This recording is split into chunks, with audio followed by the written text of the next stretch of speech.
what's the key to just sort of improving the efficiency in the passing game? Had some good spots for the first 5. Yeah. Yeah, I think it's a combination of everything. I wish I could put my finger on just one thing, but it's protection, getting guys open, the timing of everything, working together, the routes getting open before the rush gets there. So it's a combination of, getting in the right play and then executing the right play. I think, like you said, we've had spots where we've been executing well and, just getting back to doing what we were doing when those things were working.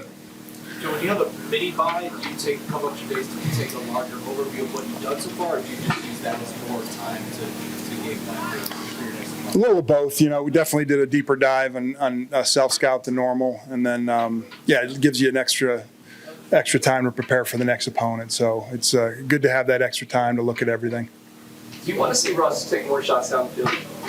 I think every offense, that's the goal. I think just being smart about it is the thing, and I think when the plays have been there, he's made them. So, I don't see him as being not aggressive enough.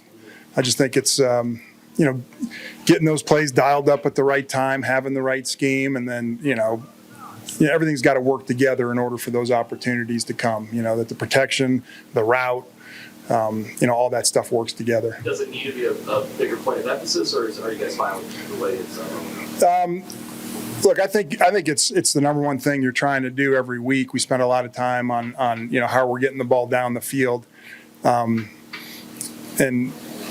every coverage has a little bit different aspect to it as far as how you're attacking it, and so you're looking at tendencies of the defense, what they're looking at, and just trying to match the right scheme to the right time. Sometimes we'll have checks where it's like, hey, this isn't the look we want, so let's get to a run or something. And so, a lot of it is just situational. And, sometimes you get on a roll where it's always working. Other times you hit a little dry spot. So, but certainly something we're aware of and working on. Joe, when Jerry had his really strong finish to last season, he was playing a lot less in the slot and more on the outside. Is that something you guys have looked at? For sure. Yeah. We're trying to move guys around to get them in the right spot. So, he plays some outside. Obviously, he's played a lot inside, but something we're looking at for sure. With him, and I think Sean mentioned yesterday, sort of playing he and Marvin opposite more as you've gone on the season. How much of that is just about Marvin sort of forcing the target much less than but forcing the issues part of it? Yeah, look, he's a guy that we're excited about. He's obviously made the most of his opportunities, and so I think to your point, just making sure that we keep putting him in a position to make those plays, and I think we've got a lot of guys you can say that about, but he's certainly earned more looks for sure. Without Greg, the pass catching numbers at tight end have been pretty modest so far. Yeah. What have you made just beyond that, though, of what the work that group has done so far? Yeah, I think they've done a good job.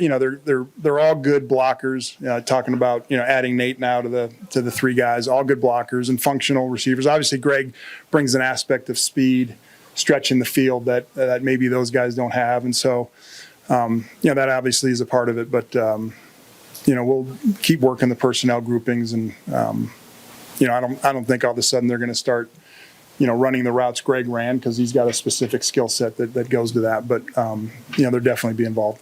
You watched the film. Did Javonte look as strong Thursdays he kind of has as he's still coming back from the injury? I think he's feeling good. I think he feels strong and confident. I think a big thing coming off an injury like that is building the confidence, and I think he's getting there. So been real pleased with how he's been running, and he's been productive, and hopefully we keep that up.